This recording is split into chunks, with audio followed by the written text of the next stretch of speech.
Some wounds never truly heal. They just learn to stay quiet. Colby thought he'd made peace with his ex-wife leaving, with raising their son alone, with the empty space she left behind. Then he saw her at a downtown intersection, pregnant. The world stopped. They'd been divorced for 2 years. The baby couldn't be his. But when he finally worked up the courage to confront her, she told him something that shattered everything. The child was conceived before they split. She'd been hiding the truth all along, protecting him from something he wasn't ready to face. What secret could be worth tearing a family apart? Before we jump back in, tell us where you're tuning in from, and if this story touches you, make sure you're subscribed because tomorrow I've saved something extra special for you. The alarm clock rattled at 5:30, the same as it had every weekday morning for the past 2 years. Colby's hand shot out from under the blanket, silencing it before the second buzz could wake Bennett in the next room. 50 years old, and he still woke like he was back in his 20s, alert before his eyes opened. The difference now was the ache in his lower back and the stiffness in his knees that took those first few steps to work out. He sat on the edge of his bed in the small apartment, listening. The building was old, the walls thin enough that he could hear Mrs. Caldwell's television humming through the floor below. This was his life now. A 2-bedroom walk-up in a working-class neighborhood where everyone knew everyone's business, where the corner store owner called him by name, and where rent was just barely manageable on a construction worker's salary. The coffee maker sputtered in the kitchen while Colby prepared Bennett's lunch. Turkey sandwich, apple slices, pretzels, juice box. He'd gotten good at this, the routines of single fatherhood. There was a rhythm to it now, a comfort in the predictability. Wake, coffee, lunch prep, wake Bennett, breakfast, school drop-off, work, school pickup, homework, dinner, bedtime. It wasn't the life he'd imagined, but it was a good life. Honest, simple. Bennett emerged at 6:15, dark hair sticking up in 3 directions. 8 years old, with his mother's green eyes and Colby's stubborn chin. He shuffled to the kitchen table in his pajamas. "Morning, buddy," Colby said, sliding a plate of scrambled eggs and toast in front of him. "Morning, Dad. Can we get a dog?" Colby smiled. "3rd time this week. Maybe when we're in a bigger place." After breakfast, they walked 3 blocks to Riverside Elementary. At the school gate, Bennett hugged him and ran toward his friends. Colby watched until he disappeared inside, then turned toward the bus stop. The construction site was in the north part of town, a new commercial development.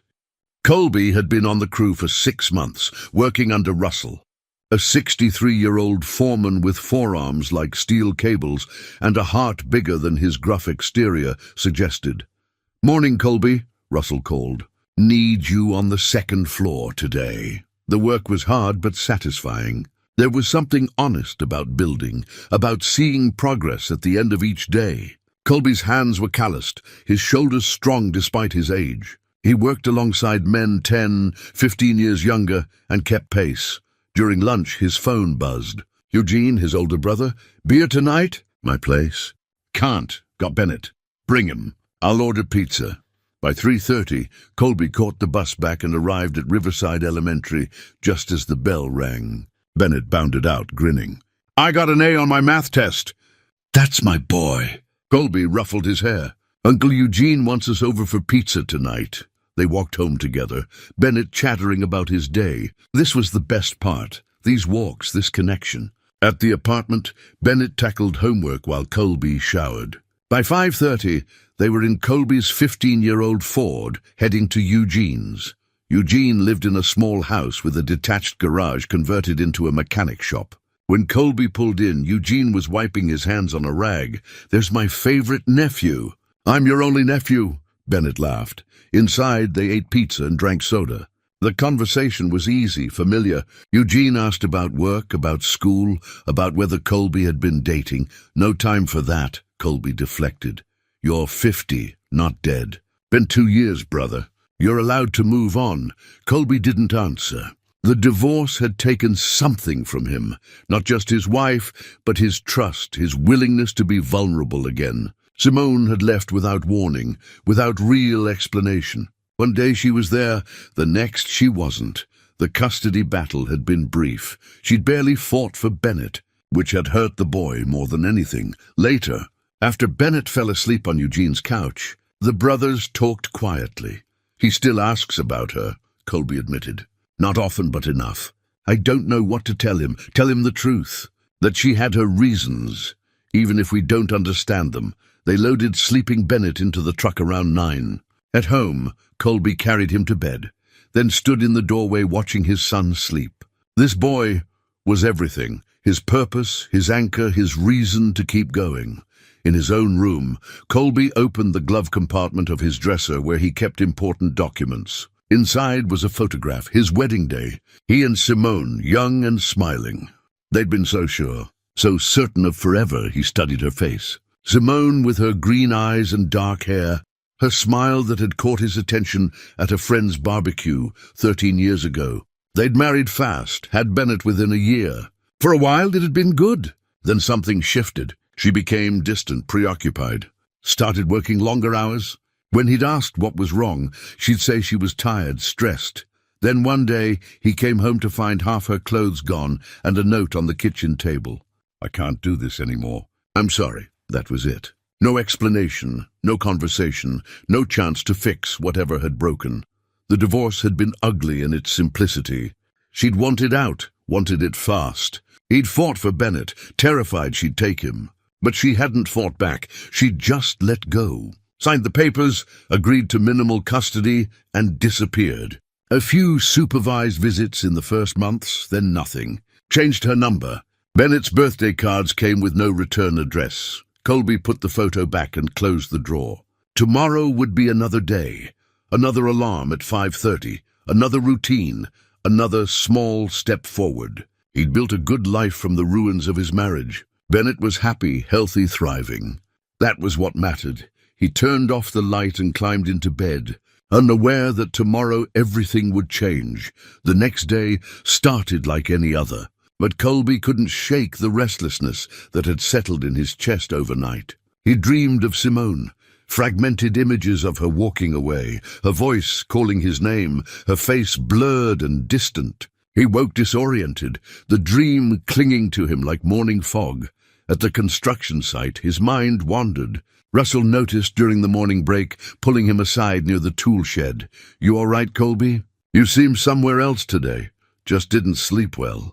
Colby forced a smile. "I'm fine." But he wasn't fine. Something gnawed at him, a feeling he couldn't name. By lunch, he'd smashed his thumb with a hammer and mismeasured a wall frame twice. Russell sent him home early. "Go clear your head. Come back fresh tomorrow." Colby didn't argue. He caught the early bus and found himself downtown instead of heading home. He needed to walk, to think, to shake off whatever this feeling was. The October afternoon was crisp. Leaves skittering across sidewalks, the sun low and golden. He walked past shop windows and cafes, hands in his jacket pockets, watching the city move around him. Business people hurried past with coffee cups and briefcases. A street musician played guitar on the corner. Life happening, ordinary and constant. Then he saw her. At first he thought his mind was playing tricks, that the dream from last night had followed him into daylight. But no. It was her, Simone, standing at the intersection of 5th and Market, waiting for the light to change, and she was pregnant. Visibly, unmistakably pregnant. Colby stopped walking. His heart hammered against his ribs. The world narrowed to just her. The dark hair he remembered, the familiar way she shifted her weight, the curve of her belly pressing against her coat. 6 months along, maybe 7, the light changed. She started across the street. Colby's feet moved before his brain caught up, carrying him forward, his pulse roaring in his ears. "Simone!" She turned, and her face went pale. Those green eyes, Bennett's eyes, widened with shock and something else. Fear, maybe. Or guilt. "Colby." Her voice was barely a whisper. They stood on the sidewalk while people flowed around them like water around stones. Neither moved. Neither spoke. The moment stretched, taut and fragile. "You're pregnant," Colby finally said, stating the obvious because he couldn't think of anything else. She wrapped her arms around herself protectively. "Yes, how—" He stopped, shook his head. We've been divorced for 2 years. I know, so it's not, it can't be, it's yours, Colby. The words came out flat, exhausted. The baby is yours. His mind went blank. Then it raced. Math didn't work. Timeline didn't work. They'd been apart for 2 years. She'd left 2 years ago. Unless, that's impossible, he said, but his voice wavered. I was pregnant when I left. She looked away, down at her feet. 3 months along. I didn't tell you. The sidewalk felt unsteady beneath him. You were pregnant with my child and you didn't tell me? I couldn't. You couldn't? Anger flared hot in his chest. You walked out on our family, on our son, and you were carrying another child. My child? Please, not here. She glanced around at the people passing, at the curious looks they were drawing. Can we talk somewhere private? No, tell me now. Tell me why you do that. She closed her eyes, and when she opened them, they were wet. I was trying to protect you. Protect me from what? From being a father. From having a say in my own child's life.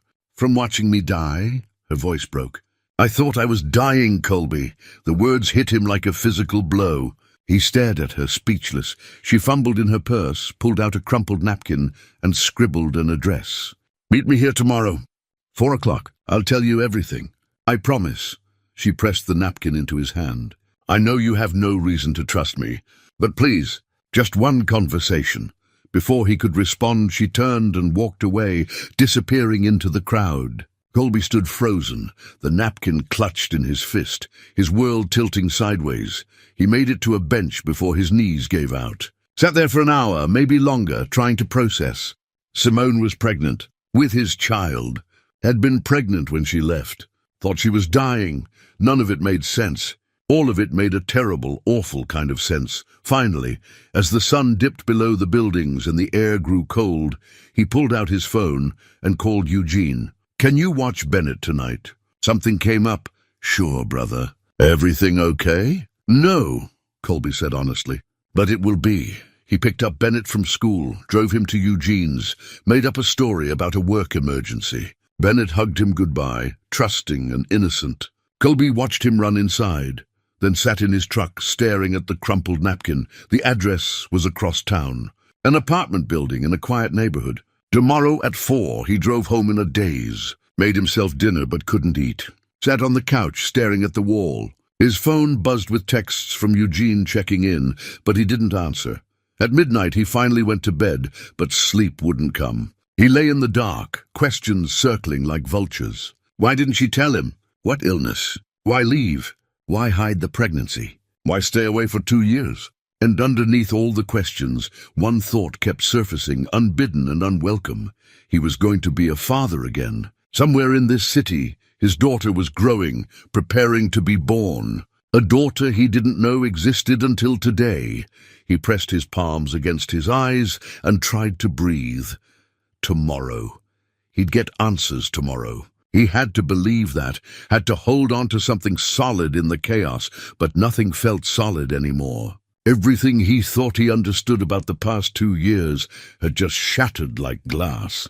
The next day crawled by with agonizing slowness. Colby went through the motions at work, measuring, cutting, nailing, but his hands moved on autopilot while his mind spun in circles. Russell gave him questioning looks but didn't pry. By 3 o'clock, Colby couldn't take it anymore. Need to leave early again, he told Russell. Family matter, Russell nodded, understanding in his weathered face. Go on. Take care of what you need to. Colby drove across town with the crumpled napkin on his dashboard. The address burned into his memory. The neighborhood was quiet, tree-lined streets with older apartment buildings. He found the address, a modest 3-story brick building with a small courtyard. He sat in his truck for 10 minutes, gathering courage. Finally, at 4 o'clock exactly, he climbed out and pressed the buzzer for apartment 2B. It's me, he said when the intercom crackled. The door buzzed open. He climbed the stairs slowly, each step heavier than the last. Second floor, apartment 2B. He knocked. Simone opened the door. In daylight, in her own space, she looked different than she had on the street. Tired, yes, but calmer. She wore a loose sweater that draped over her belly, her hair pulled back in a simple ponytail. Come in, she said softly. The apartment was small but clean. Sparse furniture, minimal decoration. A few boxes in the corner, some still unpacked. Baby items stacked by the window. A bassinet still in its packaging, unopened diapers, tiny clothes folded neatly. She gestured to the couch. He sat, feeling awkward and angry and confused all at once. She lowered herself into a chair across from him, one hand resting protectively on her belly. "I don't know where to start," she said. "Start with the truth. All of it." She took a deep breath. 3 years ago, I started having symptoms. Headaches, fatigue, dizzy spells. I thought it was stress. Then the pain started. I finally went to a doctor, and they found a mass, a tumor pressing against my spine. Colby felt his chest tighten. They ran tests. More tests. It was malignant, aggressive.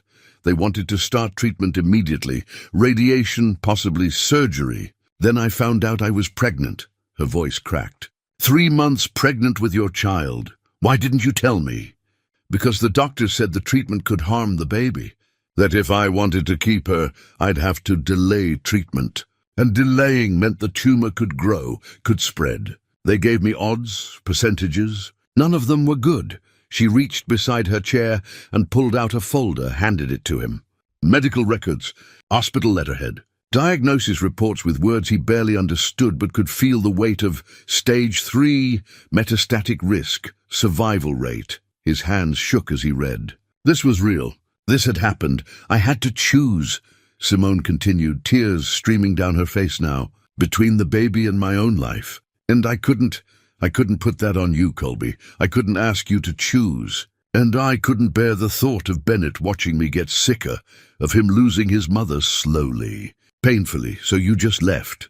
I thought it would be easier, cleaner, a quick break instead of a slow goodbye. I thought I was going to die and I wanted you to move on, to give Bennett a stable life without the trauma of watching me waste away. Colby set the folder down, his vision blurred. You made that decision for all of us. I know it was wrong. I was terrified and I made a terrible choice. She wiped her eyes. I went to stay with my cousin in another state. Started treatment. It was worse than I imagined, the pain, the sickness. I could barely get out of bed some days, but the baby stayed strong. She kept growing, kept fighting, and then a miracle. After the baby was born, she stopped, shook her head. No, that's not right. I'm still pregnant. I meant, she took a shaky breath, the tumor, during the pregnancy something changed. The doctors don't fully understand it, but it stopped growing. Then it started shrinking. By my 3rd trimester, they were able to operate. They removed it successfully. Colby stared at her, trying to comprehend. You're okay. You're going to live? The prognosis is good, very good.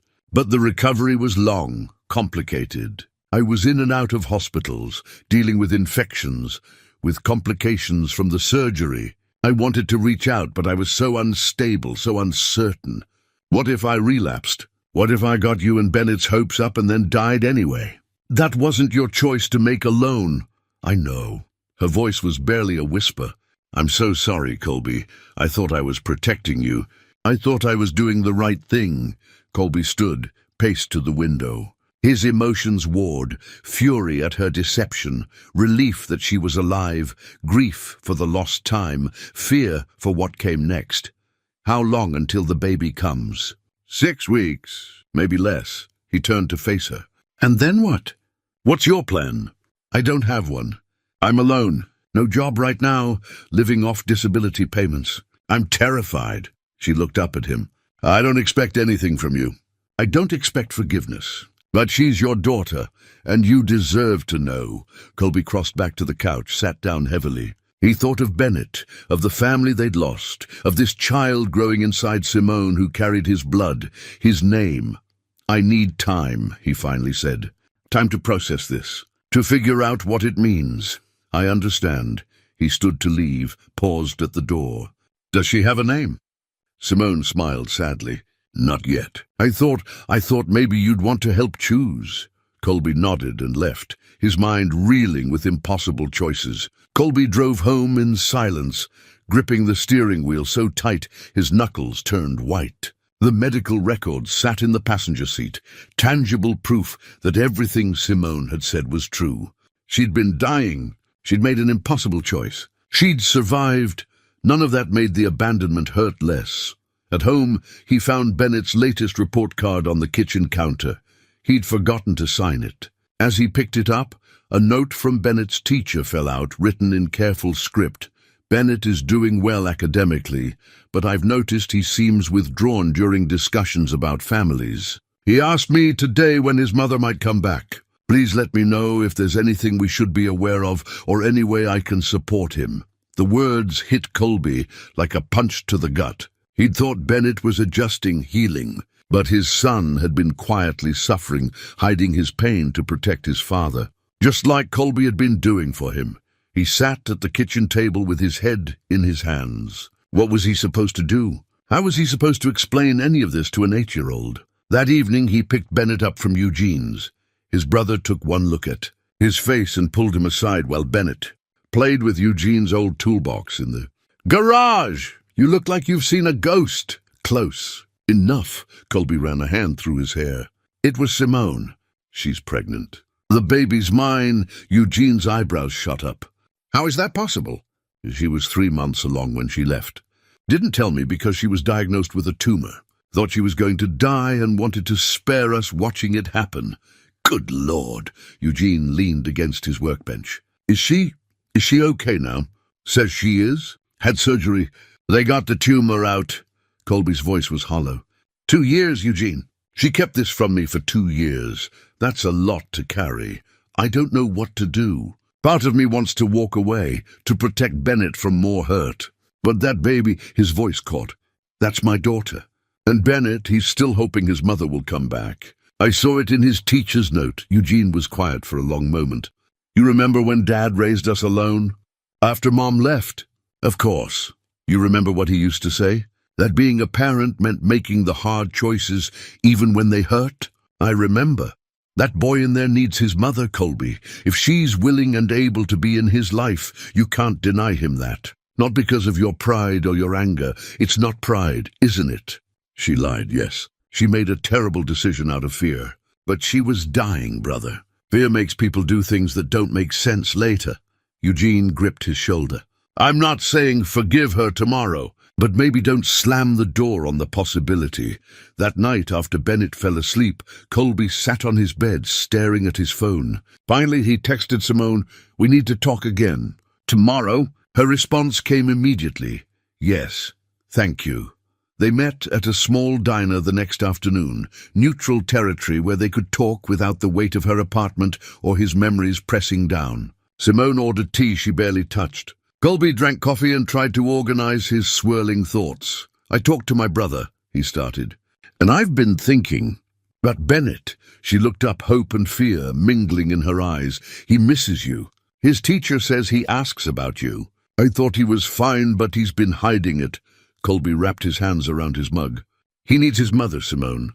If you're really back, if you're really healthy, I am. I swear I am. Then we need to figure this out. Not for us, but for him. And for, he gestured at her belly. For her. Simone's eyes filled with tears. I don't deserve this. I don't deserve you being this generous. It's not generosity. It's what's right. He paused. But I need honesty from here on. No more secrets. No more decisions made without talking to me first.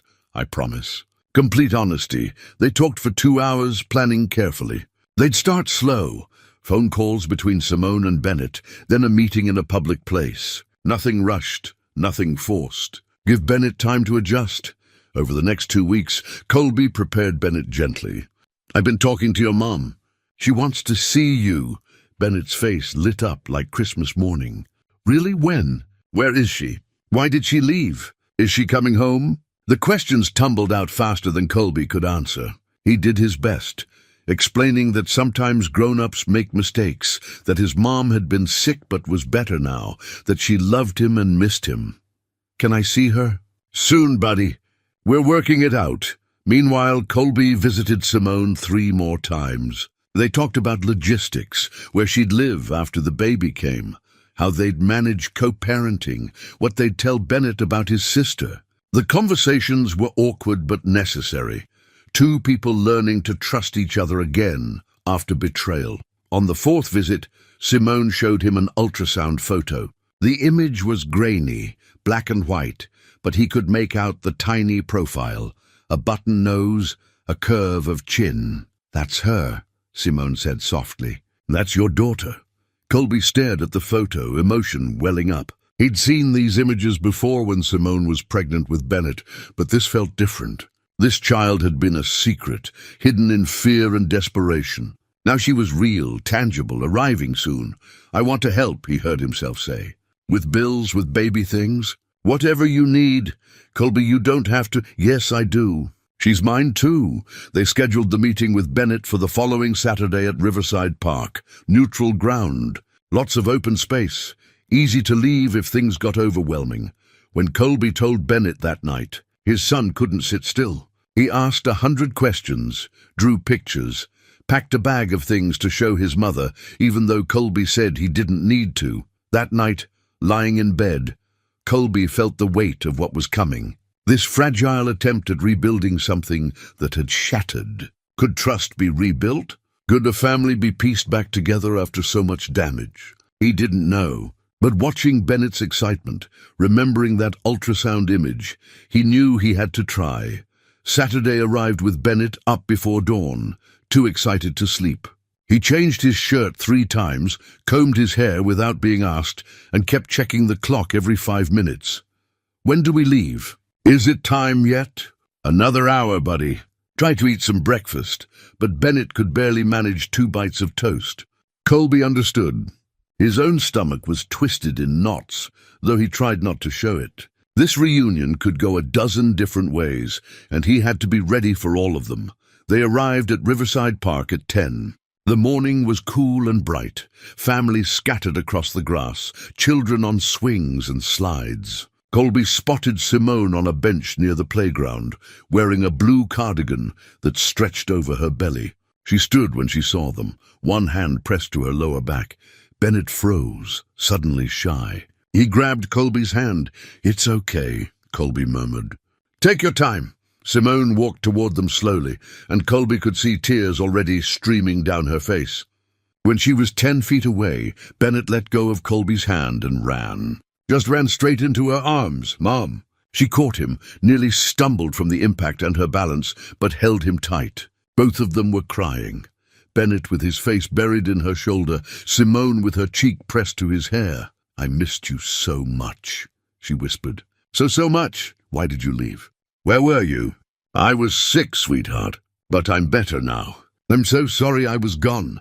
Colby stood back, watching, his throat tight. Whatever anger he carried, whatever betrayal still burned, in this moment none of it mattered compared to the look on his son's face. Pure joy, pure relief. They spent the morning together. Simone pushed Bennett on the swings, walked with him to see the ducks at the pond, sat in the grass while he showed her his collection of interesting rocks. Colby trailed behind, giving them space, but staying close enough to hear their conversation. Bennett asked questions constantly. Where had she been? Was she really okay? When could he see her again? Could she come to his school play next month? Simone answered as honestly as she could without burdening him with adult complexities. Yes, she'd been in the hospital. Yes, she was healthy now. Yes, she wanted to see him as much as possible. And yes, she'd love to come to his school play. Around noon, they stopped for ice cream from a vendor cart. Bennett got chocolate, Simone vanilla, Colby coffee. They sat at a picnic table, Bennett between them, swinging his legs and grinning. "Mom, guess what? I'm really good at math now. Dad helps me with homework every night." "That's wonderful, honey. And I almost got a dog, but our apartment doesn't allow pets. But maybe when we get a bigger place." Simone glanced at Colby over Bennett's head. He saw the question there, the hope. He looked away. After ice cream, Bennett ran back to the playground. Simone and Colby stood near the fence, watching him climb on the jungle gym. "Thank you," she said quietly. "For this? For letting me see him. He needed this." "Needed you? I won't disappear again. I promise." "I'm holding you to that." She shifted, one hand on her belly, and winced slightly. "You okay?" "Just a kick." "She's active today," Simone smiled. "I think she knows her brother is close." Colby felt something shift in his chest. "Does he know? About the baby?" "Not yet. I didn't want to overwhelm him." But soon, maybe. They discussed timing, agreed to tell Bennett in another week or two, once he'd adjusted to having his mother back. Let him process one big change before adding another. 2 weeks later, Colby accompanied Simone to a prenatal appointment. It felt strange sitting in the waiting room together, like they were any other couple expecting a child. But they weren't. They were two broken people trying to navigate an impossible situation. In the exam room, the ultrasound technician moved the wand across Simone's belly. The monitor showed their daughter, bigger now, more defined. Colby watched her move, saw her tiny hand curl into a fist. "Everything looks great," the technician said. About 6 more weeks. After the appointment, they walked through a nearby park. Simone was quiet, thoughtful. "What are you thinking?" Colby asked. "About how none of this turned out like I planned. I thought I'd die alone, that you and Bennett would move on. Instead, I'm here, alive, about to have a daughter I never expected to meet." She stopped walking. "I know you're helping because it's the right thing to do. Because she's yours. But Colby, I don't know how to do this. Single motherhood, starting over, being in Bennett's life again. You're not alone." The words came out before he could think them through. "I mean, you have help." "Me, Eugene. We'll figure it out. Why are you doing this? After everything I did to you?" He thought about that. About Eugene's words, about Bennett's joy at the park, about that ultrasound image, because holding on to anger doesn't help anyone. And because that little girl deserves a father who's present, not one too busy being bitter to show up. Simone wiped her eyes. "I don't deserve your kindness. Maybe not. But she does." That night, Colby told Bennett about the baby. They sat on Bennett's bed, the lights dim, the day winding down. "You're going to be a big brother." Bennett's eyes went wide. "Really? When?" "About 6 weeks. Your mom is going to have a baby girl." "A sister?" Bennett's face split into a huge grin. "I'm getting a sister." "You are. Can I help take care of her? Can I teach her stuff?" "Absolutely." Bennett peppered him with questions. What would they name her? Could she share his room? Would she like dinosaurs? Until his excitement exhausted him, and he fell asleep mid-sentence. Colby pulled the blanket up to his chin and sat there in the dark, listening to his son breathe. A month ago, their life had been simple, predictable. Now everything was changing, expanding, getting complicated. But watching Bennett's joy, feeling that flutter of hope when he'd seen his daughter on the screen, maybe complicated wasn't always bad. Maybe broken things could be repaired into something different, but still good. He just had to trust enough to try. 4 weeks before the due date, Colby found himself at Simone's apartment most evenings after work. He'd bring takeout, help assemble baby furniture, attend appointments. Their relationship had evolved into something neither of them could quite name. Not romantic, not quite healed, but functional, cooperative one evening, while Bennett was at Eugene's for a sleepover. Simone showed Colby something she'd been hesitant to share. Her journal, leather-bound and worn, filled with her handwriting. "I kept this during everything," she said, handing it to him. "I want you to read some of it." "So you understand," Colby opened to a marked page. "The date was from 2.5 years ago. The doctors gave me percentages today. Survival rates if I start treatment immediately, 60% chance I'll see 5 years. If I wait until after the baby is born, 40%, maybe less. I'm 3 months pregnant with Colby's child, and I have to choose between her life and mine. How do I make that choice? How do I tell him I'm choosing to risk death to give birth to a daughter he doesn't even know exists?" He turned the page. "I'm so afraid he'll hate me for leaving. But better hate than pity. Better anger than watching me waste away in a hospital bed while Bennett asks questions I can't answer. If I'm going to die, let me do it away from them. Let them remember me whole, not broken." Colby's hands trembled as he read entry after entry. Her terror, her pain, her desperate love for people she was trying to protect by disappearing. One entry made him stop breathing. Saw Bennett's picture today that Colby posted online. "He's gotten so tall. Lost his 2 front teeth. I wasn't there for that. I'll never stop hating myself for missing it. But if I die, at least they'll have each other. They won't be alone." He closed the journal, unable to read more. When he looked up, Simone was crying silently. I thought I was doing the right thing, she whispered. I thought mercy meant sparing you the pain of watching me die slowly. I would have stayed. Colby's voice was thick. No matter what. Through all of it. I know that now. But then, I was so scared, Colby. I couldn't think straight. The tumor, the pregnancy, the impossible choice. He moved to sit beside her on the couch, and for the first time in 2 years, he pulled her into his arms. She collapsed against him, sobbing, and he held her while she released years of carried grief. I'm sorry, she kept saying. I'm so sorry. I know you are. When her tears subsided, they talked. Really talked. About love and loss and regret. About the marriage they'd had and the people they'd become. About forgiveness and whether it was possible to rebuild trust from rubble. I loved you enough to let you go, Simone said. I thought that was mercy. I would have loved you enough to stay. That's what you didn't understand. Do you? She hesitated. Do you think you could ever forgive me? Really forgive me? Colby was quiet for a long time.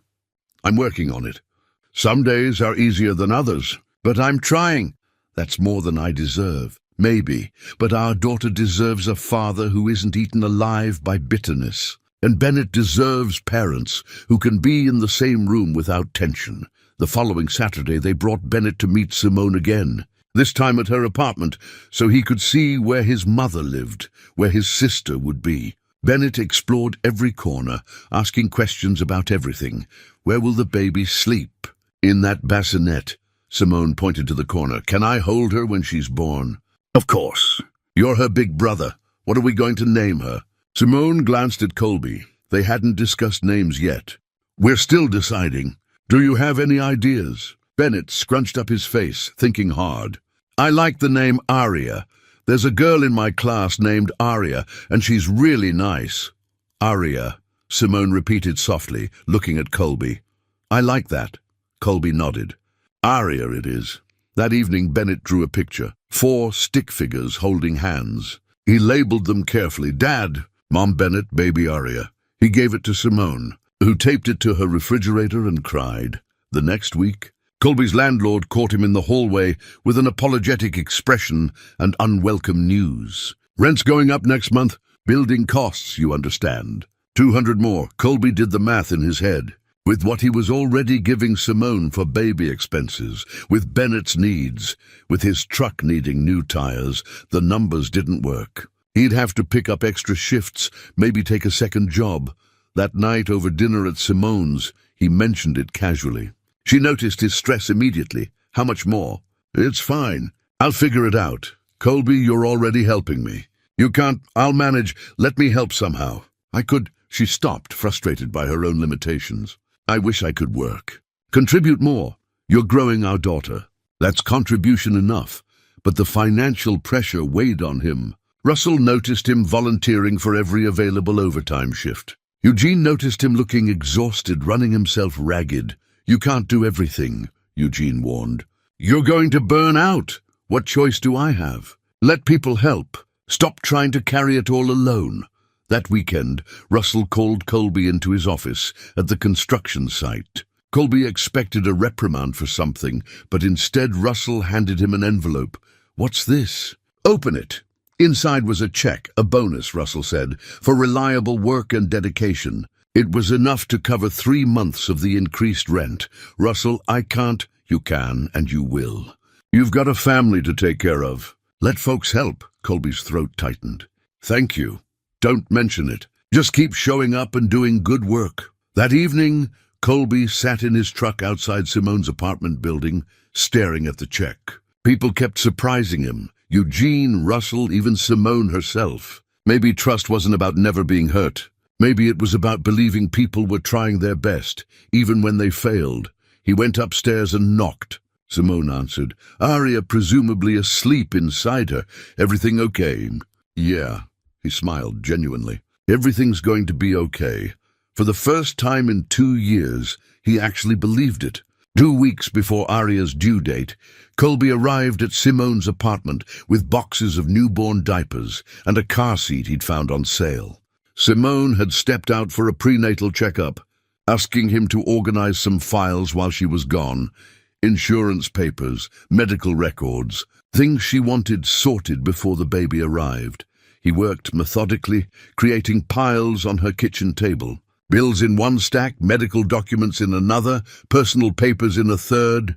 Then he found something that made him freeze. A legal document, unsigned, dated from 2.5 years ago. Custody transfer papers, giving him full parental rights to the unborn child in the event of Simone's death. His hands shook as he read through it. She'd planned everything. Guardianship, visitation rights for her extended family, even a small life insurance policy naming Bennett and the baby as beneficiaries. She'd truly believed she wouldn't survive.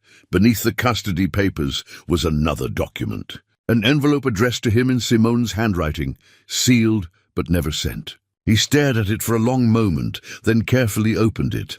The letter inside was dated 3 days before she'd left. Colby, if you're reading this, I'm gone. Not just gone from the house, but gone from this world. The baby, our daughter, is yours to raise. I'm so sorry I didn't tell you about her while I was alive. I'm sorry I left without explanation. I need you to know why. His vision blurred, but he kept reading. 5 years ago, before we met, I was in a relationship with someone named Derek Stillwater. He was charming at first, then controlling, then violent. It took me a year to escape. I changed my name, moved states, built a new life. That's when I met you, when I finally felt safe enough to start over. When I got sick, when the doctors found the tumor, they ran extensive tests. They found old injuries I'd never reported. Fractured ribs that healed wrong, scar tissue consistent with abuse. The doctor asked questions. I had to give them my medical history, my real name. Somehow Derek found out. He tracked me down, started calling, texting, showing up near our house. He said if I didn't come back to him, he'd make sure everyone I loved suffered. He threatened you. He threatened Bennett. I couldn't let that happen. I couldn't risk him hurting our family. So I disappeared. Let him away from you and Bennett. Let him think I'd gone into hiding out of fear of him, not because I was dying. I thought if I vanished completely, he'd lose interest. That you'd be safe. Colby felt sick. He kept reading, his hands trembling. The pregnancy complicated everything. If Derek knew about the baby, he'd never leave me alone. He'd claim parental rights, use it to control me forever, or worse, use her to hurt me. So I hid, stayed off the grid, used a different name at hospitals, kept myself invisible. The tumor was real. The threat to my life was real, but so was Derek. I was running from death in 2 forms, one inside my body, one stalking me from outside. If I survive the surgery, if I'm somehow still alive when this baby is born, I'll do everything I can to keep her safe from him. But if I don't make it, you need to know he exists. He's dangerous. Protect our children, Colby. Don't let him near them. I love you. I'm sorry I wasn't brave enough to tell you this while I was alive. I'm sorry I ran instead of fighting. But I couldn't risk your life or Bennett's. Please understand. Always yours, Simone. The letter slipped from Colby's fingers. His mind raced, trying to process. Domestic violence, threats, a dangerous ex-partner. She hadn't just been running from death. She'd been running from someone who wanted to destroy her. The apartment door opened. Simone came in, saw him sitting at the table with papers scattered around him, the letter in his lap. Her face went white.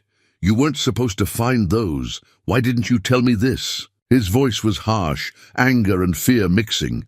There's someone out there who threatened you, who threatened our family, and you kept it secret. I was protecting you, that's what you keep saying. But keeping secrets isn't protection, Simone. It's control. It's making decisions for other people like they can't handle the truth. She sank into a chair, one hand on her belly. He's dangerous, Colby. He put me in the hospital twice before I got away. Broken ribs, concussion, dislocated shoulder. I have a restraining order, but it didn't matter. He found ways around it. Is he still looking for you? I don't know. I've been using my maiden name, staying invisible. No social media, no public records. The hospitals know me as Sarah Chen for privacy protection. But I'm terrified that when Arya is born, when there's a birth certificate, he'll find me. Colby stood, paced to the window. Outside, the city moved on, oblivious. Inside, his world was tilting again. We need to go to the police. I tried that before. He has connections, money, lawyers who made me look unstable. The restraining order was useless. So what? We just hide. Live in fear? I don't know. Her voice broke. I've been trying to figure it out for years. That's why I left. That's why I stayed away even after I survived. I thought if he believed I was dead or gone forever, you'd all be safe. Colby turned to face her. But you're not dead. You're here. And if he finds out, I know. That's what terrifies me. Giving birth in a hospital, registering Arya's birth, it leaves a trail. What if he follows it? Then we deal with it together, not you alone, not you running, together. How? I don't know yet, but we figure it out. We get better legal help. We talk to people who handle these situations. We protect our family. He knelt in front of her chair. But no more secrets, Simone. No more running alone. You have to trust me. She grabbed his hands, tears streaming down her face. I'm so scared. I know, me too. But we face it together. That night Colby couldn't sleep. He lay in bed staring at the ceiling, his mind running through scenarios. This Derek person, what if he really did find them? What if Arya's birth led him straight to their door? He thought about Bennett, about Arya, about everything they stood to lose. And he made a decision. Tomorrow he'd talk to Eugene and Russell. They'd figure out a plan. They'd keep his family safe, whatever it took, because running hadn't worked. Hiding hadn't worked. The only way forward was to face the threat head-on. 3 days before Arya's due date, Colby moved Simone temporarily to Eugene's house. His brother's place was more secluded, harder to find, and Eugene had agreed immediately when Colby explained the situation. No one threatens my family, Eugene had said, his jaw set firm. She stays here as long as she needs to. We'll keep her safe. Russell used his connections from his years in the military to arrange a meeting with Detective Warren, a 58-year-old veteran of the police force who specialized in domestic violence cases.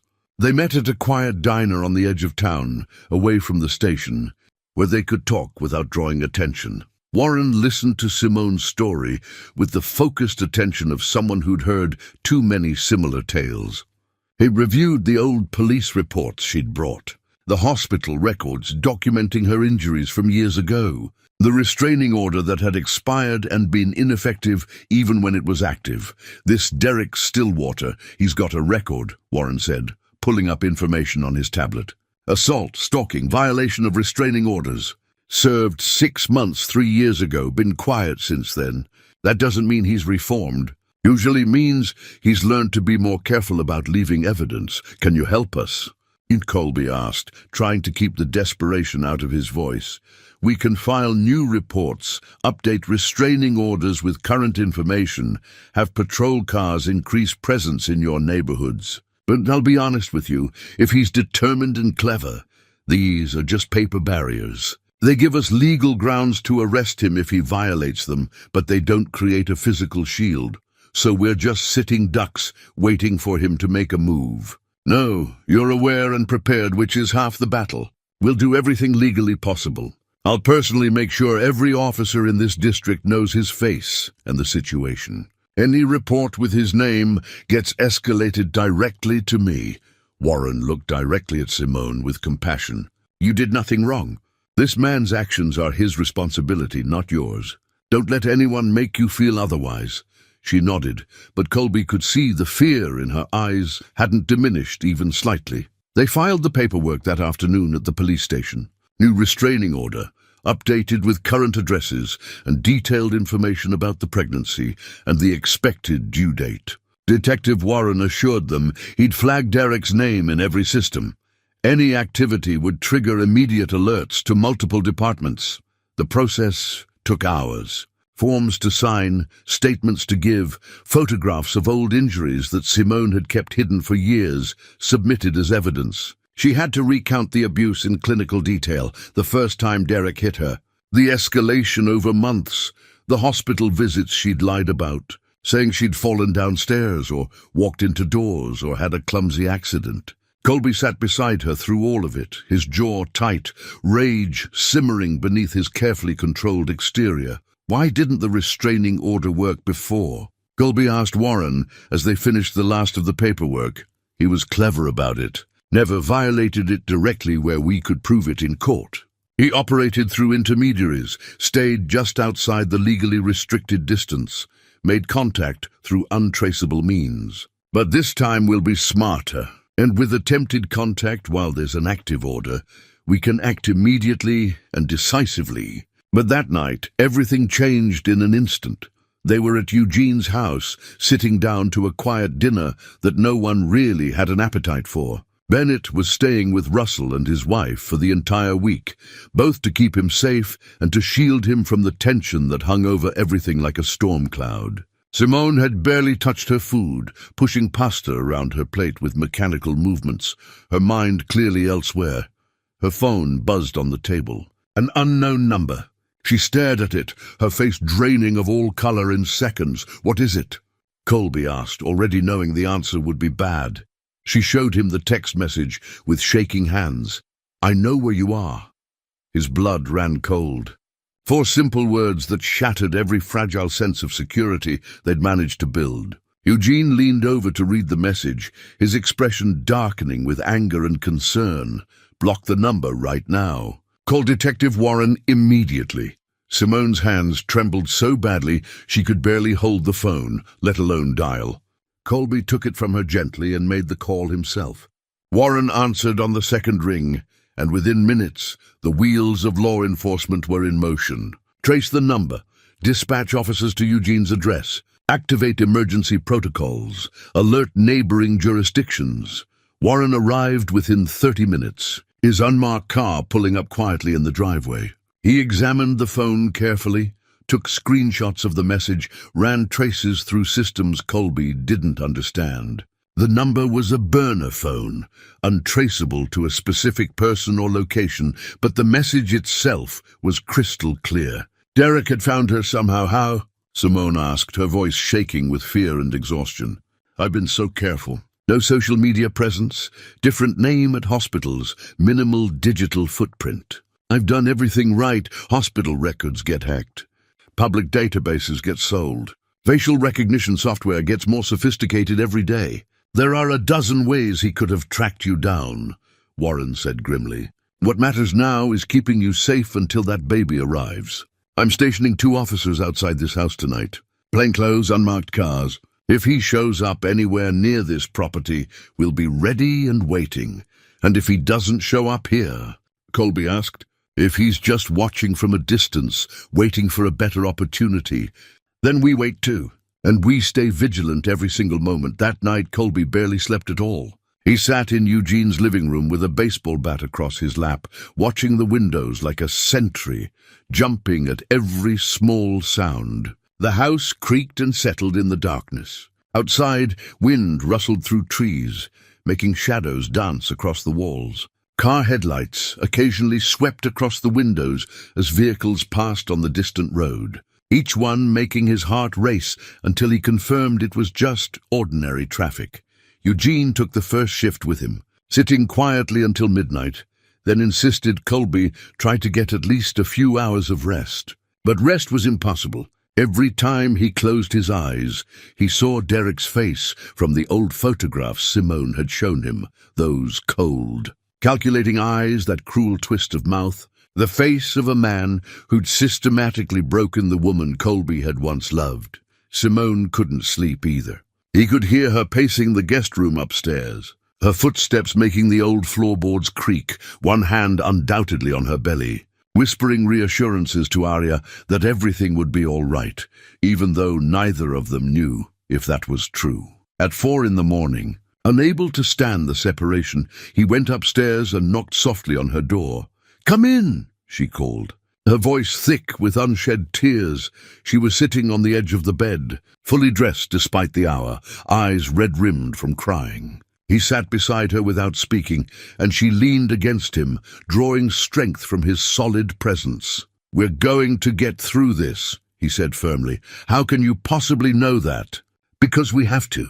Because Arya needs us to. Because Bennett deserves a world where his mother and sister are safe. Because I won't let that man win after everything you've survived." She leaned against him harder, exhausted in every way a person can be exhausted. "I'm so tired of being afraid all the time. I thought when the tumor was gone, when I survived, that the fear would end. But it never really ends, does it? Soon it will. I promise you. Soon you won't have to be afraid anymore. The next morning arrived, grey and overcast. Simone woke with contractions, mild at first, then steadily intensifying. "It's too soon," she gasped, gripping the edge of the kitchen counter, her face pale. "She's not due for 3 more days. This can't be happening now." "Stress can trigger early labor," Eugene said, already grabbing his car keys from the hook by the door. "We need to get you to the hospital right now." Colby's mind raced through implications. Hospital meant public records, birth certificate with names and addresses, a paper trail leading straight to them. But they had no choice. Aria was coming whether the timing was convenient or not, whether they were ready or not. He called Detective Warren during the drive, his voice steady despite the chaos. "We're heading to County General." Labor started. "She's in active labor. I'll have plainclothes officers there within the hour. Hospital security will be briefed about the situation. We'll watch every entrance and exit."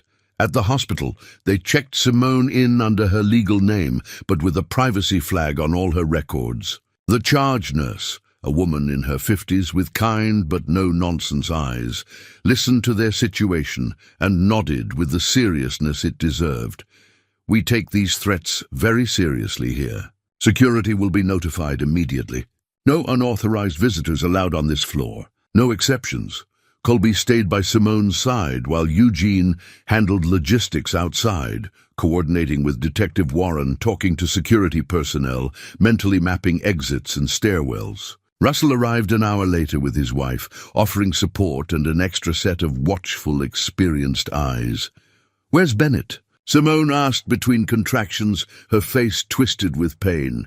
"Safe at our house with Patricia, playing video games and eating pizza.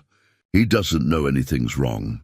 As far as he knows, his baby sister just decided to arrive a few days early. Good. I don't want him scared." Not about any of this. Labor progressed steadily and relentlessly. 4 centimeters, then 6, then 8. The pain intensified with each hour.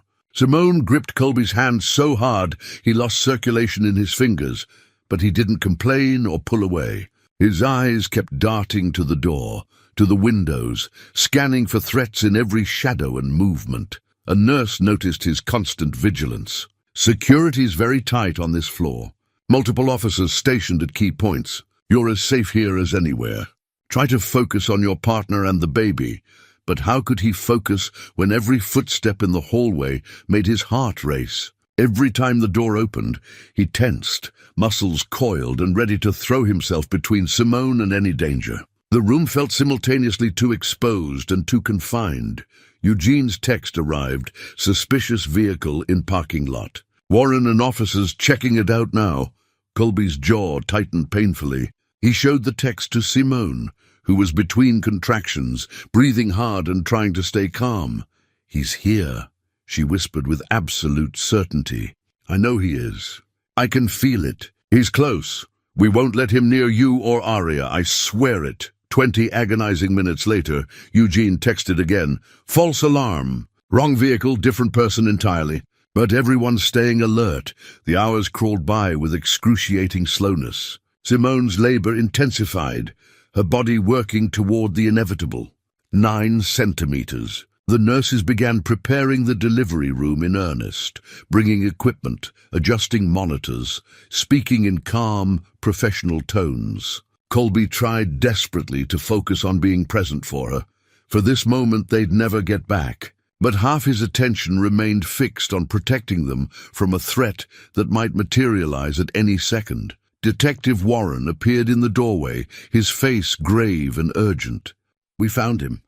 Derek Stillwater was spotted near the hospital main entrance wearing a fake security badge, hospital logo, proper lanyard, everything professionally made. Our officers intercepted him before he could reach the elevators to the maternity ward. He fought back and managed to escape in the confusion. "He's still somewhere in this building. We're searching floor by floor, but he's still out there." Colby's heart hammered against his ribs. "Lock this door now." "Already done." Officer posted directly outside with orders to let no one pass. He won't get near this room. But Colby couldn't relax even slightly. The man who'd beaten Simone, who'd threatened their family, who'd terrorized her for years. He was somewhere in this very building, hunting, searching, getting closer with every passing moment. Simone cried out, a contraction stronger than all the others. The nurse checked quickly, efficiently. She's ready. 10 centimeters. It's time to push. I can't do this, Simone gasped, fear mixing with physical pain. Not with him out there hunting us. Yes, you can. Colby gripped both her hands, forced her to look directly into his eyes. Focus only on me. Focus only on Arya. Nothing else exists in this moment. Just us, just this, just bringing our daughter safely into the world. The doctor arrived, projecting calm professionalism despite the chaos outside. Let's bring this baby into the world. Simone pushed with everything she had left. The nurse cleaned Arya quickly with practiced efficiency, her hands gentle but thorough, despite the urgency of the situation. She wrapped the baby in a soft hospital blanket and placed her carefully on Simone's chest. Colby stared, completely overwhelmed by the moment despite everything else happening. She was perfect in every way, tiny fingers that gripped reflexively at air, dark hair plastered wet against her small head, eyes squeezed tightly shut against the bright lights of the delivery room. You did it, he whispered to Simone, his voice breaking with emotion. She's here. She's really here. You brought her safely into the world, Simone sobbed, holding Arya close against her chest, her exhausted body shaking with relief and joy and lingering fear. She's so beautiful. Look at her, Colby. Look at what we created together. For 10 precious minutes, there was genuine peace. The world narrowed to just the three of them, Colby, Simone, and their newborn daughter, making her first sounds in a world that had almost claimed her before she could arrive. He cut the umbilical cord with shaking hands, watched the nurses perform their quick assessments, listened to Arya's healthy cries that announced her arrival with impressive volume. Then Eugene burst back into the room, his expression urgent and frightened. He escaped from custody. The 2 words shattered the fragile bubble of joy like a hammer through glass. Colby's head snapped toward his brother. What do you mean he escaped? Derek. He fought off the 2 officers who tried to detain him on the 3rd floor, caught them completely off guard when they attempted to handcuff him. He threw one officer into a wall hard enough to knock him unconscious, got away in the resulting confusion. Security's searching every floor methodically, but he's still somewhere inside this building. Simone clutched Arya tighter against her chest, her eyes going wide with primal terror. No, this can't be happening, not now. Not with her just born. Everyone needs to stay calm, Detective Warren said, appearing behind Eugene, slightly out of breath from running. We have every single exit covered now. Multiple officers at each one. He's effectively trapped inside this building with us. Every stairwell, every elevator, every door leading outside, we have armed officers stationed. It's only a matter of time before we corner him and take him into custody. But Colby couldn't stay calm, couldn't even pretend to be calm.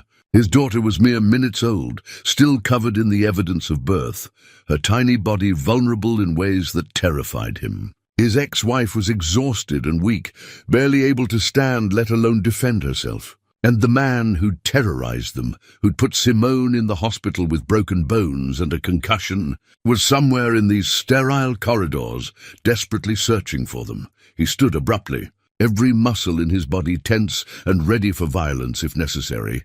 I'm going out there to find him before he finds us. Colby, no! Simone started, reaching for him with one hand, while cradling Arya protectively with the other.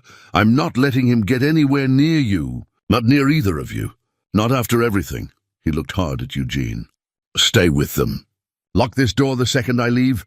Don't open it for anyone except medical staff you personally recognize and trust. Eugene nodded grimly, understanding the complete gravity of the situation. I've got them.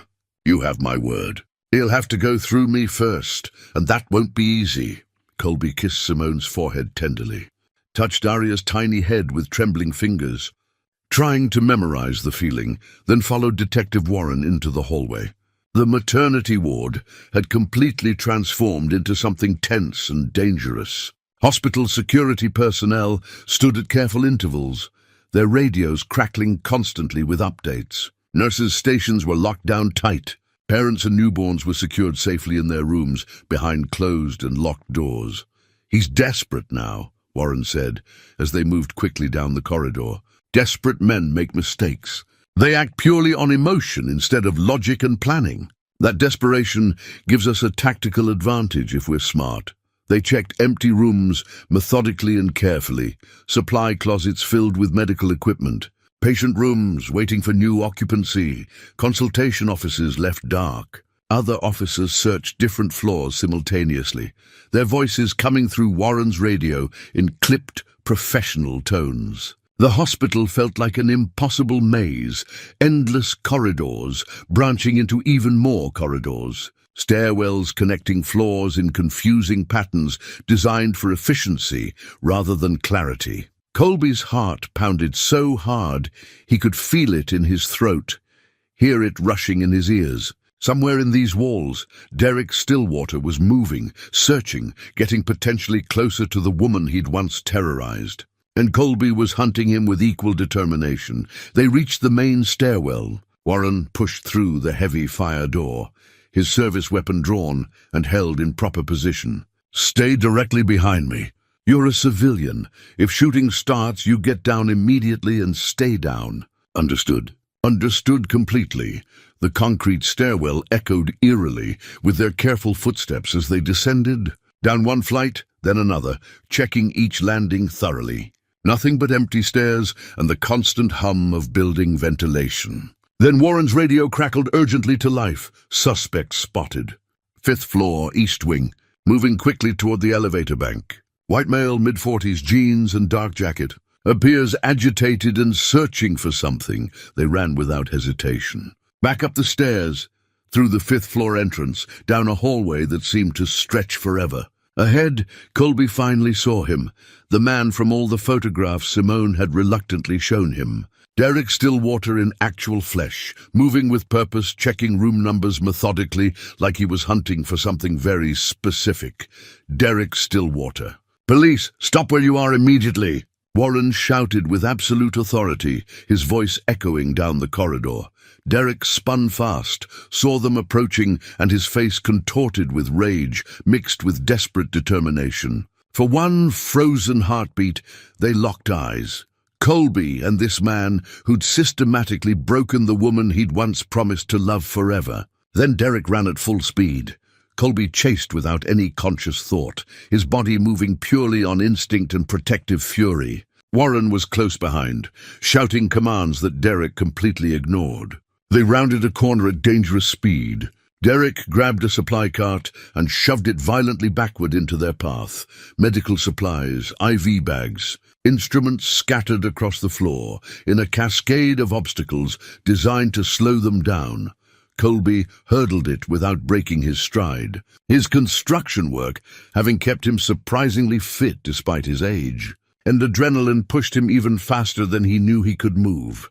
Derek reached the stairwell door ahead of them, yanked it open with force. Colby caught up just as Derek entered the stairwell, grabbed hard at the back of his jacket with both hands. They struggled violently in the doorway. Derek threw wild, desperate punches. One connected solidly with Colby's jaw, pain exploding through his face like lightning. Stars burst across his vision. But Colby refused to let go, driven by something deeper than pain or fear. He shoved Derek hard against the concrete wall, using his weight and momentum. "You don't get to hurt them anymore," Colby growled through gritted teeth, tasting copper blood in his mouth. "You hear me? You're finished. She's mine!" Derek spat back, still fighting like a cornered animal. "That baby could be mine. She was pregnant when she left me. You're completely insane. She left you years before we even met. That's my daughter, my family, and you're never getting near them again."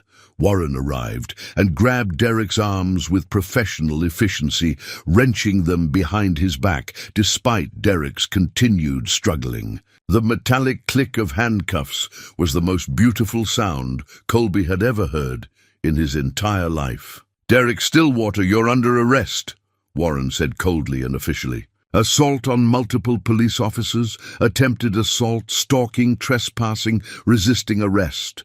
You have the right to remain silent. Derek fought against the restraints violently, cursing and spitting threats and delusional accusations. I'll find her again. You can't keep me away forever. She belongs to me. That baby is mine. The only place you're going is prison, Warren said. For a very, very long time. 2 more officers arrived quickly, took physical custody of Derek.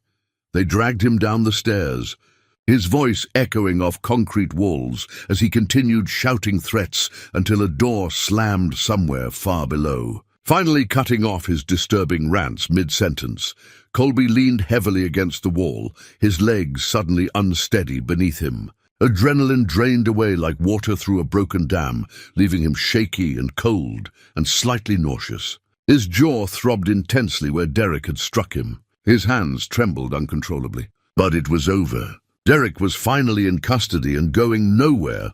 Warren clapped his shoulder supportively. "You all right? That was a solid hit you took." "Yeah, I'm fine." Colby touched his jaw carefully, winced at the sharp pain. Is it really over this time?" "For now and probably permanently. We've got him on multiple serious charges. With what happened here today, his extensive prior record, the restraining order violations, he's looking at very serious prison time. Real time, not a slap on the wrist. I'll make absolutely sure the district attorney pushes for maximum sentencing. He'll be locked away where he can't hurt anyone for many years." Colby nodded, still too exhausted and overwhelmed to fully process everything. They walked back to the maternity ward slowly, deliberately. The tension in the hallways had noticeably eased already. Security remained present and alert, but the immediate crisis atmosphere had lifted like fog burning off in morning sun. Nurses were cautiously resuming their normal activities. The lockdown procedures were being carefully lifted floor by floor. At Simone's room, Eugene opened the door cautiously, then visibly relaxed when he saw them safely returned. Inside, Simone still sat propped up in the hospital bed, Arya sleeping peacefully in her arms, despite all the chaos that had swirled around her first moments of life. She looked up when Colby entered, her eyes desperately searching his face for answers, reading the truth before he could speak it aloud. "Is he in custody?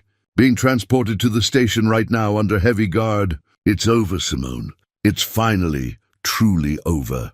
She closed her eyes tightly, and tears streamed down her exhausted face, not from fear anymore, but from relief so overwhelming and profound it looked almost like physical pain. Thank God. Thank God, I can't believe it's finally over." Colby sank heavily into the chair beside her bed, his body suddenly feeling impossibly heavy, like gravity had doubled its pull on him. The adrenaline crash hit him hard and fast all at once. His hands shook visibly. His jaw ached with deep throbbing pain where Derek had connected. His chest felt tight with emotions he couldn't fully name or process. Eugene quietly excused himself, understanding instinctively that they needed privacy. Closing the door with a soft, respectful click behind him, Simone reached for Colby's hand with her free one. "Being careful not to disturb sleeping Arya. You saved us. Again, you keep saving us when I don't deserve it." "Don't say that." He squeezed her fingers gently but firmly. "You don't have to thank me for protecting my own family. That's just what you do. Look at your face. He hit you so hard. Let me see how bad it is." A nurse entered right on cue with ice wrapped in a clean towel, her expression sympathetic and professional. "For your jaw, sir. You're going to have quite an impressive bruise, but nothing appears to be broken from what I can see. If the pain worsens significantly or you have trouble moving your jaw, definitely let us know immediately." Colby pressed the ice to his face, the shocking cold somehow grounding and welcome against the pain. He watched Arya sleep so peacefully, completely unaware of the danger that had surrounded her arrival, so tiny and perfect and vulnerable. The horrifying idea that Derek had wanted to harm her, to use her as leverage against Simone, to claim her as his own, through twisted logic and delusional violence, it made rage flare hot and protective in his chest all over again. But Derek was gone now. Truly gone. Locked away securely where he couldn't hurt anyone they loved ever again. Hours passed in the quiet rhythm of the hospital room. The crisis had ended, but its echoes lingered in the tension of Colby's shoulders, in the way Simone kept glancing at the door, in the protective way she held Arya even in sleep. Nurses came and went with practiced efficiency, checking vital signs, teaching Simone how to nurse, bringing warm blankets and gentle encouragement, offering pain medication that Simone accepted gratefully. Eugene returned with coffee and sandwiches from the hospital cafeteria. Though neither Colby nor Simone had much appetite, the food sat mostly untouched on the rolling table while they watched Arya sleep, counting her breaths, marveling at the tiny life they'd created and nearly lost before she'd even taken her first breath. "You should eat something," Eugene said quietly to Colby.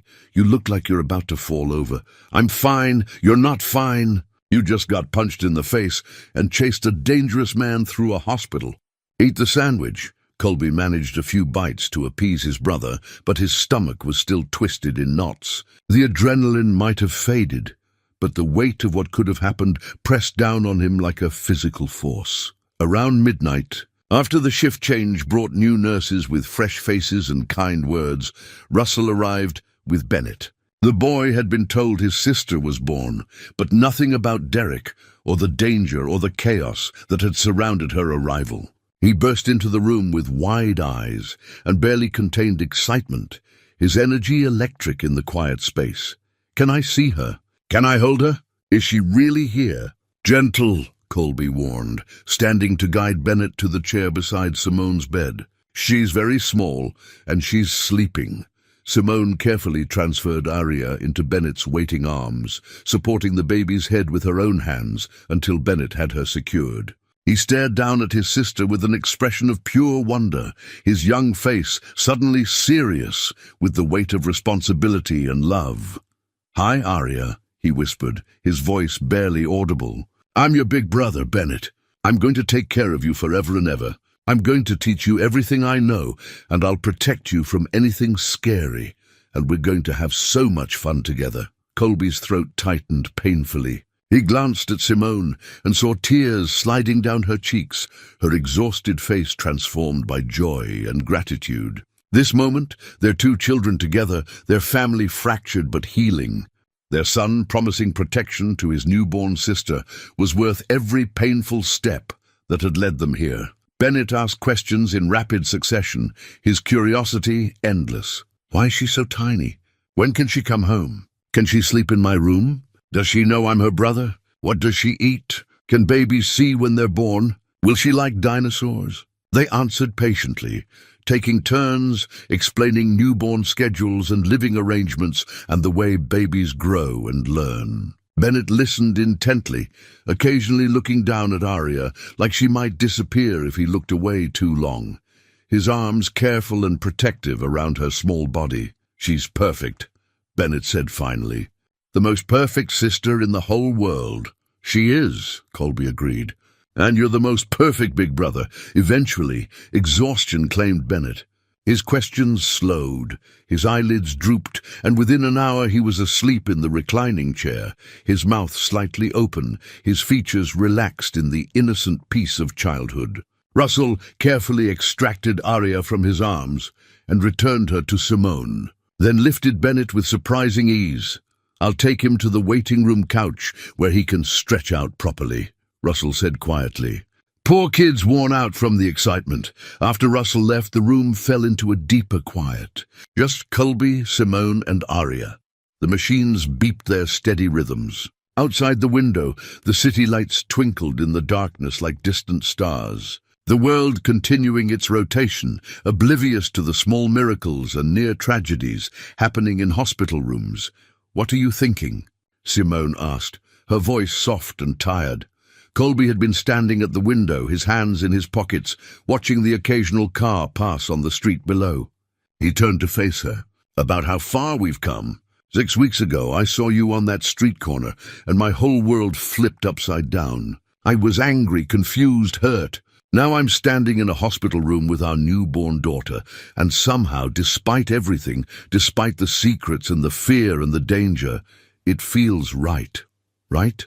Yeah, complicated and messy and nothing like I imagined, but right. Simone shifted in the hospital bed, wincing slightly from the soreness of birth. "Colby, I need to ask you something. And I need you to be completely honest with me, even if the answer is hard. Okay. Do you think—" She paused, choosing her words with visible care. "Do you think you'll ever really forgive me? Not just say the words because it's the right thing to do, but actually feel it in your heart. Actually let go of what I did." He moved to sit in the chair beside her bed, close enough to see the exhaustion in her eyes, the vulnerability that childbirth and fear had stripped bare. "I've been thinking about that question a lot lately. Forgiveness isn't a switch you flip once, and it's done forever.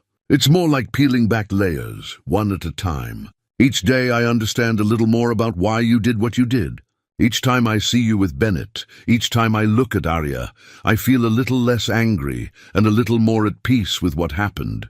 But do you think you can truly forgive? Or will there always be a part of you that resents what I took from you?" He reached for her hand, held it gently. "I may never forget what happened. Those 2 years you were gone, the not knowing, the pain Bennett carried, that's part of our history now. But I'm letting go of the weight of it. I'm choosing to believe you made the best decision you could with the information and fear you had. That's forgiveness, I think.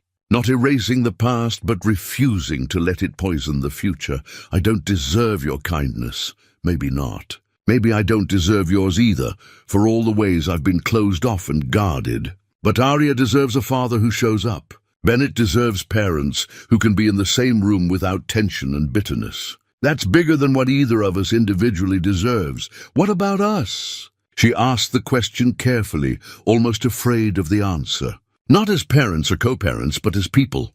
As the two people who once loved each other enough to get married and build a life together. Colby was quiet for a long moment, gathering his thoughts. "I don't think we can go back to what we were. Too much has happened.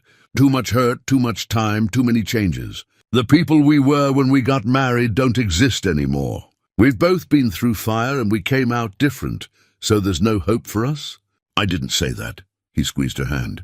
"I just think we need to let go of trying to rebuild what was broken. Instead, maybe we build something new. Something different. Maybe better, even if it looks nothing like what we had before. What would that look like? I don't know yet. Maybe we're friends who share children. Maybe we're partners in raising this family. Maybe somewhere down the road, after more healing, we're something else entirely. But we don't have to decide that tonight. We just have to commit to showing up, being honest, and putting these kids first." Simone's eyes filled with tears. "I'd like that. Building something new, together." They sat in companionable silence, watching Arya sleep in her mother's arms. Her tiny chest rose and fell with perfect regularity. Her fingers occasionally twitched as she dreamed whatever newborns dream. She was perfect and terrifying and full of infinite possibility. Detective Warren appeared in the doorway, knocking softly to announce his presence. "Sorry to interrupt. I wanted to give you a final update before I head out for the night." "Please, come in," Colby said. Warren entered, looking tired but satisfied. "Derek's been formally charged. Assault on an officer, attempted kidnapping, stalking, violation of restraining order, trespassing, and resisting arrest. The prosecutor is pushing for maximum sentencing given his prior record and the severity of today's incident. With everything stacked against him, he's looking at 10 to 15 years minimum, possibly more." Relief flooded through Colby like a wave. "And when he eventually gets out, we'll make sure comprehensive monitoring is in place. Electronic tracking, strict parole conditions, immediate alerts if he comes within 500 yards of any address associated with your family. And I'll personally ensure the case file stays flagged as high risk. My number will be in the system. He won't get near your family again without us knowing immediately." "Thank you," Simone said, her voice thick with emotion. "For everything. For believing me, for helping us, for keeping us safe." Warren nodded with genuine warmth. "It's what we're supposed to do. You did nothing wrong, and you deserve to live without fear. Get some rest now. You've earned it." After he left, Simone exhaled deeply, a breath she seemed to have been holding for years. "It's really over." Derek's locked away. "We're safe. I can stop looking over my shoulder. Not entirely, Colby cautioned gently. We stay alert, keep the protective orders current, remain security conscious. But yeah, the immediate threat is gone. You can breathe now. I can breathe, she repeated, testing the words. I can raise Arya without fear. I can be in Bennett's life without constantly watching for danger. I can actually live. The night deepened around them. Nurses encouraged Colby to go home, to rest in his own bed, but he couldn't bring himself to leave. Eugene brought him a pillow and blanket, understanding without words being spoken, and Colby settled into the reclining chair beside Simone's bed. You don't have to stay, Simone said. I want to. I need to know you're both safe. Around 3 a.m, Arya woke crying, a thin, reedy sound that seemed impossibly loud in the quiet room. Simone tried to nurse her, fumbling with positioning, but the baby wouldn't latch properly. Frustration mounted. Hormones and exhaustion overwhelmed Simone's composure, and she started crying too. I don't know what I'm doing. I can't even feed my own baby. What kind of mother can't do this basic thing? Hey, none of that! Colby stood, pressed the call button for the nurse. This is normal. Bennett gave you trouble at first too, remember? A nurse arrived within minutes. A woman in her 40s, with laugh lines around her eyes and the competence of decades of experience. She sat beside Simone with infinite patience, showing her how to position Arya differently, how to support her head, how to help the baby find the right angle. After 20 minutes of gentle coaching, Arya latched and began nursing contentedly, her tiny hands kneading against Simone's skin. There you go, the nurse said warmly. See, you're doing beautifully.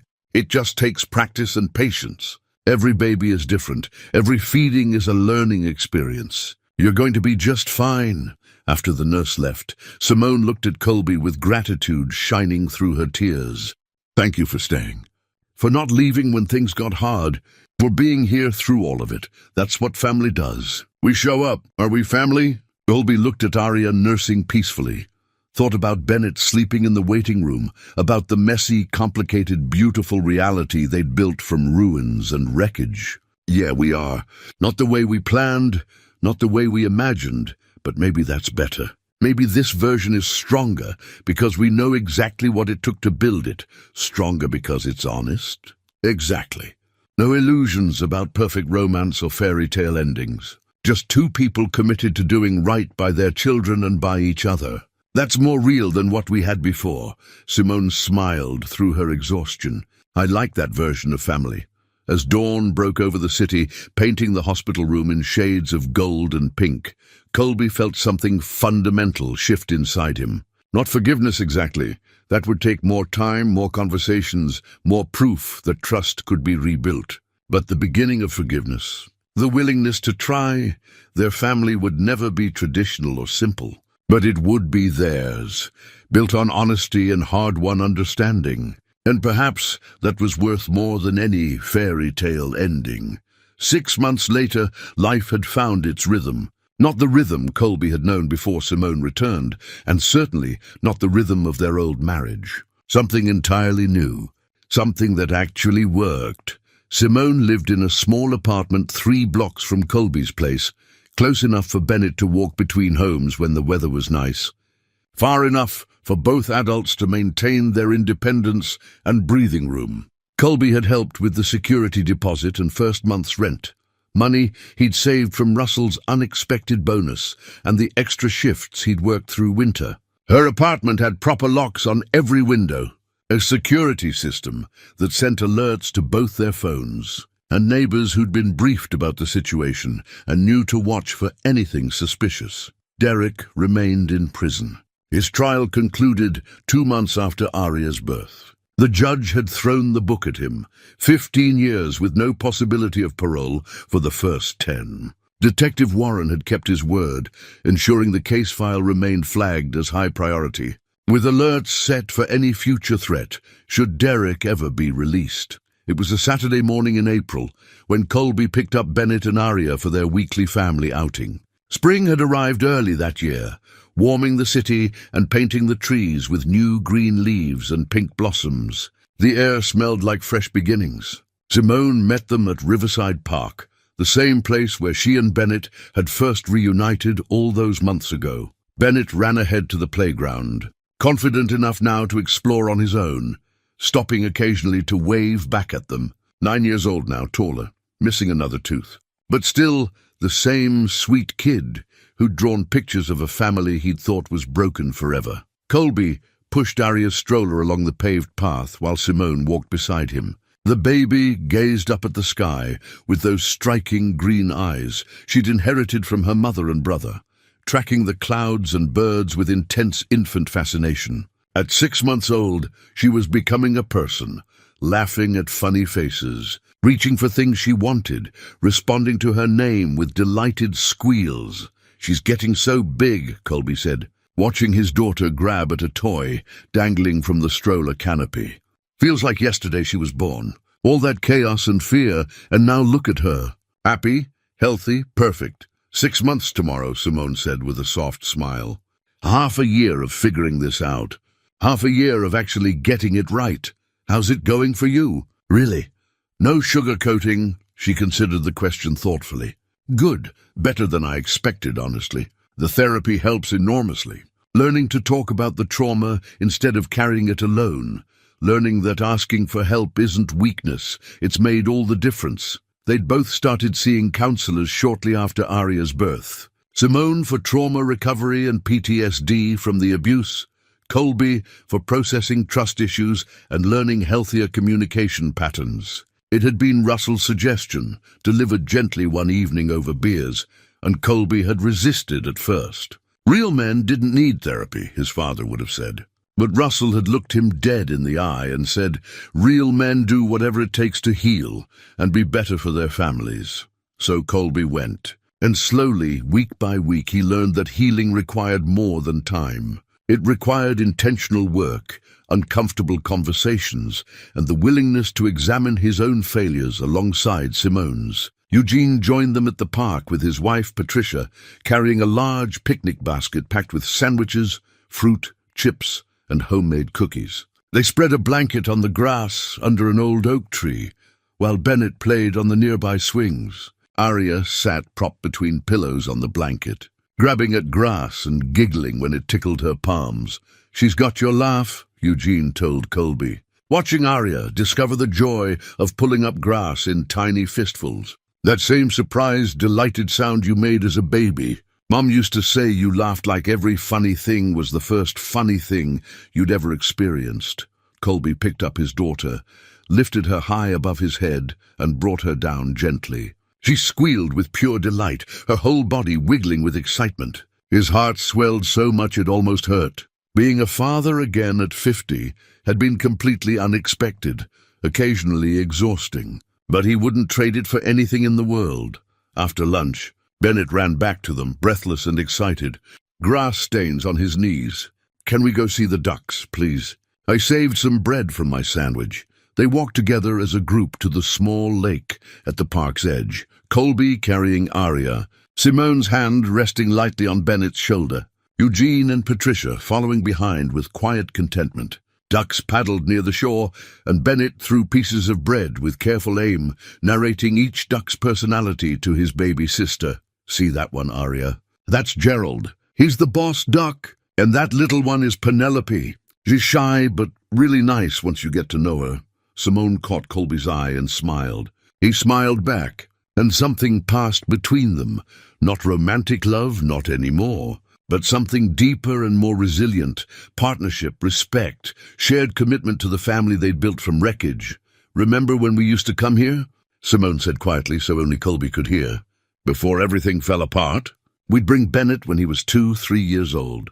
He'd chase the ducks until he fell over from dizziness. I remember." Colby shifted Arya to his other arm. "We were different people then. Younger, more naive. We thought we had everything figured out. Do you miss it? Miss who we were?" He thought about that honestly. "Sometimes. But I don't think we can go back, and maybe we're not supposed to. Maybe the point was to go through all that pain and come out different. Better even. Better how? More honest. More aware of how fragile things are. Less likely to take each other for granted." He watched Bennett try to get a duck to eat from his hand. "We know now what it costs to lose each other. That makes what we have more valuable. What do we have exactly? A family. Not traditional, not simple, but real. Built on truth this time, instead of assumptions. 2 weeks later, they made a decision together. A family portrait. Professional photographs to mark where they were now. To document this chapter that felt like both an ending and a beginning. The photography studio was small and warm, run by a patient photographer named Mrs. Chen, who specialized in family sessions and had a gift for making even the most reluctant subjects relax. She positioned them carefully, offering gentle suggestions. Colby holding Aria, Bennett standing between his parents with one hand on his father's shoulder and the other reaching up to touch his sister's foot. Simone's hand resting on her son's other shoulder. They were connected but not intertwined, together but still individuals. Perfect, Mrs. Chen said from behind her camera. Now everyone think of something that makes you genuinely happy. Not forced smiles, I want to see real joy. Colby looked at his children, Bennett grinning wide, still missing that front tooth he'd lost 3 weeks ago. Aria gurgling and reaching for her brother's fingers, her eyes bright with wonder at the world. Simone beside them, healthy and present and no longer haunted by the shadows of fear. This was happiness. Messy, complicated, hard-won happiness that meant more than easy joy ever could. The shutter clicked multiple times. Mrs. Chen checked her screen and smiled with satisfaction. Beautiful. These are definitely keepers. You've got something really special here. 2 weeks later, when the framed portrait arrived, Colby hung it in his living room, in the spot where an old landscape painting had been. This was better, this truthful capturing of their rebuilt family. Not perfect, not glossy, but authentic in ways that mattered. That evening, Bennett helped give Aria her bath, his hands gentle and patient, while Colby managed the actual washing. Bennett made funny faces that sent Aria into fits of giggles, water splashing everywhere, bath toys floating in cheerful chaos. Afterward, they settled on the couch for bedtime stories. Bennett had started reading to Aria every night she stayed with them, simple board books about animals and colors. He pointed at pictures with serious dedication, making sounds for each creature. Moo! That's a cow, Aria. Can you say moo? Moo! Aria blew a raspberry in response, which made Bennett dissolve into laughter, which made Aria laugh harder, which created a beautiful cycle of pure sibling joy. Later, after Bennett was asleep and Aria was fed and drowsy, Colby held his daughter in the rocking chair by the window. The city lights twinkled beyond the glass like earthbound stars. He thought about the journey that had brought them here, the shock of seeing Simone pregnant, the revelations about her illness and the abuse, the fear of Derek, the miracle of Aria's safe arrival. Your mom and I, he whispered to Aria, his voice barely audible. We're not perfect. We made mistakes, big ones. We hurt each other and ourselves. But we're trying to do better now. For you and for Bennett. That's all any parent can really do. Keep trying, keep loving, keep showing up even when it's hard. Aria's eyes drifted closed, her breathing deepening into the rhythm of sleep. Colby sat there holding her, reluctant to move and break the peaceful moment. His phone buzzed quietly with a text from Simone. Thank you for today, for every day, for giving us another chance. We're lucky to have you, he typed back with one hand. We're all lucky. We found our way back. Sleep well. Standing carefully so he wouldn't wake her, he carried Aria to the portable crib in his room. She'd stay tonight, go back to Simone's tomorrow afternoon. They'd worked out a schedule that gave everyone time together and time apart. Flexibility for life's unpredictability, and always Bennett's needs at the center of every decision. Colby retrieved the old wedding photograph from the back of his dresser drawer where it had lived for months. He looked at it one final time, at two young people full of certainty and unearned confidence, believing love alone would be enough. Then he placed it in a box at the back of his closet, wrapped in tissue paper. Not thrown away or destroyed, but archived. Part of history, not current reality.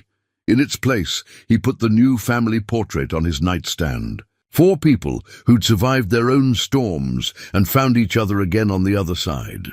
Not the same as they'd been, but together. Not perfect, but trying. Not a fairy tale, but something more valuable, something real.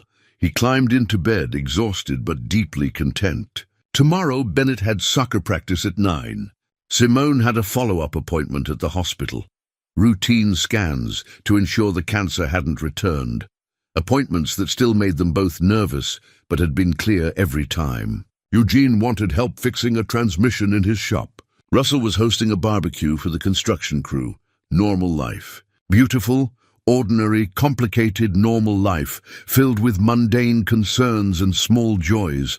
Some wounds never fully heal, he thought as sleep began to claim him. They just learned to stay quiet, to stop demanding so much attention, to become part of your history instead of your present. But sometimes, if you're very lucky and very brave, those wounds teach you something profound about grace, about forgiveness, about what it really means to be a family. Not perfect, not painless. Not the story he'd imagined writing when he stood at an altar 20 years ago promising forever, but real, honest, hard-won, and therefore precious, and that was always, always enough.